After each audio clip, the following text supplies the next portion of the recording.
જો તમે સાંધાના દુખાવા માટે કે શરીરના કોઈ પણ દુખાવા માટે નજીકના મેડિકલમાંથી પેઇન કિલર લેતા હોય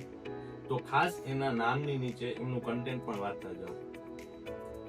કારણ કે આ બધી પેઇન કિલર લાંબા ગાળે તમારા શરીર માટે હાનિકારક પણ હોઈ શકે છે. એવી જ એક પેઇન કિલર છે નિમ્યુસુલાઇડ, જે ફોરેન કન્ટ્રીઝમાં ઘણા વર્ષોથી બેન્ડ હતી, પણ હવે એનો હાઈ ડોઝ એટલે 100 મિલીગ્રામની ઉપરનો ડોઝ ઇન્ડિયન ગવર્મેન્ટે પણ બેન કર્યો છે. નિમ્યુસુલાઇડ, જેને એનસેડ્સ કહેવાય અમારી ભાષામાં,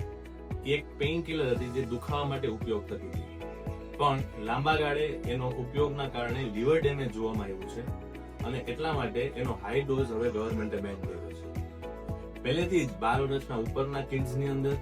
અને પ્રેગ્નન્ટ ફિમેલની અંદર એ આપવામાં નહોતી આવતી, કારણ કે આપણી પાસે નિમ્યુસુલાઇડ કરતા ઘણી સારી પેઇન કિલર જેમ કે એસાઇક્લોફેનેક, ડાઇક્લોફેનેક, પેરાસિટામોલ એવી ઓલરેડી માર્કેટની અંદર છે. તો નેક્સ્ટ ટાઈમ થી તમે જ્યારે પણ કોઈ પેઇન કિલર લ્યો તો રૂમાનિલ લ્યો છો કે ક્રોસિન લ્યો છો કે સેરેડોન લ્યો છો એ રીતે નહીં, પણ એક્ઝેક્ટ એ ગોળીના નામની નીચે એનું કન્ટેન્ટ શું છે એ વાંચીને લેતા જાઓ, તાકી તમને લાંબા ગાળે એની કોઈ આડઅસર ના થાય.